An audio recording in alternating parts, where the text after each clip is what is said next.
Lu ayo mana? Ada suara aneh. Maju meneh.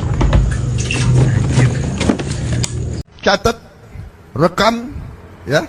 Prabowo Subianto kalau jadi presiden Republik Indonesia, kesehatan nggak bayar, subsidi listrik, subsidi BBM, kemudian sekolah harus kita bikin nggak bayar, Gratis. kemudian kita akan kasih makan siang.